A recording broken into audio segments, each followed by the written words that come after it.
Morning बच्चों, कल हम लोगों ने पढ़ा था चैप्टर नंबर 3 राज़ी बराज़ी।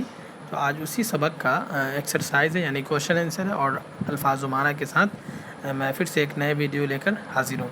तो आप देख सकते हो अल्फाज व माना में सबसे पहला जो वर्ड है उस लेसन का जवां मर्द। जवां मर्द का मतलब होता है बहादुर, दिलेर, हिम्मत वाला। शेफ्तगी, शेफ्तगी कहते हैं इश्क को।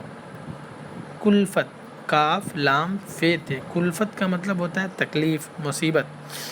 साबिक़ून अल अव्वलून, वो सहाबा जो रसूलुल्लाह सल्लल्लाहु अलैहि वसल्लम पर सबसे पहले ईमान लाए, यानी सबसे पहले ईमान लाने वाले में आपको पता है हज़रत अबू बकर थे, हज़रत अली थे, हज़रत खदीजा थी। ये सब क्या थे? सबसे पहले ईमान लाने वाले में से थे। अलाइक़, अलाइक़ जो है इलाक़ा की जमा है, इलाक़ा की जमा अलाइक़, जिसका माना होता है ताल्लुक़ात। काहिश कहते हैं तकलीफ़ को, कमी को, ज़वाल को। जाकुनी, जाकुनी कहते हैं मरने के वक्त का जो है सिचुएशन होता है, दम तोड़ना, उसी को बोलते हैं जाकुनी। खुशनूद, राज़ी या रज़ामंद। बिला तअम्मुल, बग़ैर सोचे समझे। सेज कहते हैं बिस्तर को। अज़ियत मीन्स तकलीफ़। जाकाही, मेहनत, मशक्क़त। मालो अलाइक़, मालो दौलत। तेगो सिनान मतलब तलवार और नेज़ा। तालीफ़ क़ल्ब, दिल जोई, दिल की मजबूती।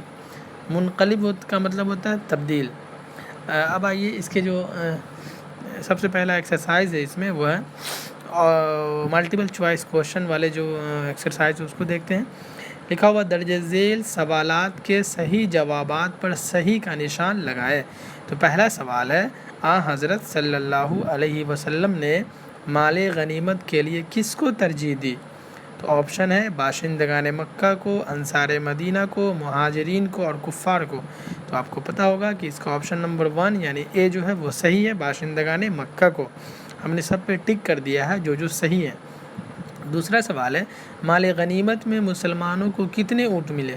24,000 ऊँट मिले थे। हज़रत खंसा किसके लिए मशहूर थी? तो हज़रत खंसा मरसिया के लिए मशहूर थी। मरसिया कहते हैं एक नज़म होता है जो कि किसी के मरने के बाद उसके गम में गाई जाती है।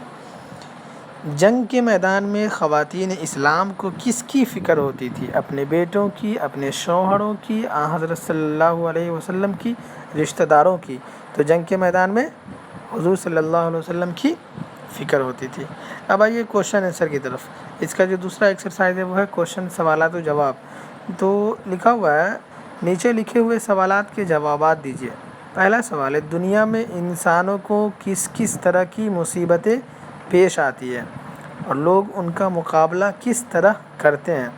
इसका जवाब है, दुनिया में मुख्तलिफ़ तरह की मुसीबतें पेश आती हैं और कुछ लोग उनका मुकाबला जवां मर्दी से करते हैं और कुछ लोग मुसीबत को ऐशो राहत समझ लेते हैं, यानी बहुत आसान ज़िंदगी गुजारते हैं खुशी खुशी के साथ। दूसरा सवाल है, साबिक़ूनल अव्वलून से कौन लोग मुराद हैं?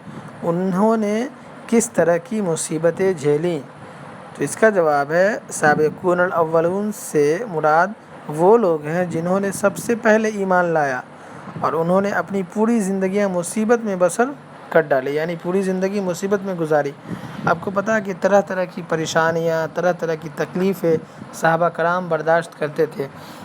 जब पता चलता था कि कुरान की तिलावत हो रही है तो लोग बहुत ज़्यादा सताते थे। इसकी वजह से नबी सल्लल्लाहु अलैहि वसल्लम गारे हिरा में जाकर के तिलावत करते थे, अपनी इबादत करते थे हज़रत अबू बकर सिद्दीक़ रज़ी अल्लाह ताला अन्हु के साथ। तो इस तरह से उन लोगों ने ज़िंदगी गुजारी है मुसीबत और परेशानी के साथ। लेकिन उनकी जो मुसीबत थी वो उन्होंने मुसीबत को मुसीबत नहीं समझा, बल्कि मुसीबत को बहुत ईज़िली एक्सेप्ट किया और खुशी खुशी गुजारी। तीसरा सवाल है, साबिक़ून अव्वलून से तीसरा सवाल है, साद बिन रबी ने आखिरी वक्त में क्या वसीयत की? तो जवाब है, साद बिन रबी ने आखिरी वक्त में वसीयत की थी कि अल्लाह के रसूल को मेरा सलाम पहुंचा देना और कौम के लोगों से कहना कि उनकी राह में जाने निसार करते रहें, यानी اللہ کی راہ میں جانیں قربان کرتے رہیں۔ سوچیے ایک صحابی کی موت ہو رہی ہے، جس وقت ان سے پوچھا جا رہا ہے کہ بتائیے آپ کی کوئی خواہش ہے، کوئی وصیت ہے، تو ان کے زبان سے جو کلمات نکل رہے ہیں، جو جملے اور سینٹنس نکلا، وہ کیا تھا کہ اللہ کے نبی کو میرا سلام کہنا۔ وہ آدمی مر رہا ہے، یہ نہیں کہہ رہا کہ ہمارے بیٹے کو بولنا کہ ہاں پاپا مر گئے ہیں، اور صحیح سے رہنے کے لیے، عبادت کرنے کے لیے، جھگڑا لڑائی نہیں کرنے کے لیے، ممی کو صحیح سے عزت دینے کے لیے، یہ سب نہیں کہا۔ انہوں نے کہا کہ ہمارے نبی کو سلام کہنا اور سارے قوم کے لوگوں سے کہنا کہ اللہ کی راہ میں اپنی جانیں قربان کریں۔ کوشچن نمبر 4 ہے کہ جنگ حنین، ایک جنگ کا نام ہے جنگ حنین۔ جنگ حنین میں مال غنیمت کے طور پر کیا ملا؟ تو اس کا جواب ہے جنگ حنین میں 24,000 اونٹ، 40,000 بکریاں اور 4,000 اوقیہ چاندی کا مال غنیمت کے طور پر ملا تھا۔ تو مال غنیمت کے طور پہ یہ سب چیزیں ملا تھا مسلمانوں کو جب جنگ حنین ہوئی تھی۔ تو اس طرح سے 4 کوشچن آج ہم نے بتایا ہے، اب پھر اس کو کل انشاءاللہ کنٹینیو کریں گے۔